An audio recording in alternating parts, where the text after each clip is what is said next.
What's up everyone? Welcome to the video. Today we're going to take a look at how to replace the battery in this Dodge remote head key fob.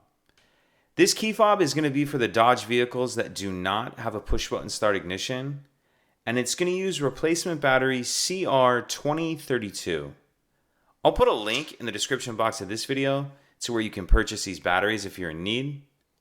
The other thing I'm going to be using to do this is a flathead screwdriver.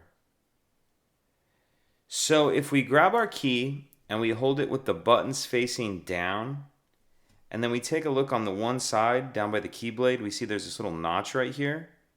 So what I'm going to do is put my screwdriver in that notch, and then I'm just going to twist like that. So put my screwdriver in that notch and then twist. And as I do that, you can see it pops the back of the shell up just a little bit. Then go ahead and pull that back off. And we can see our battery right here in this back piece.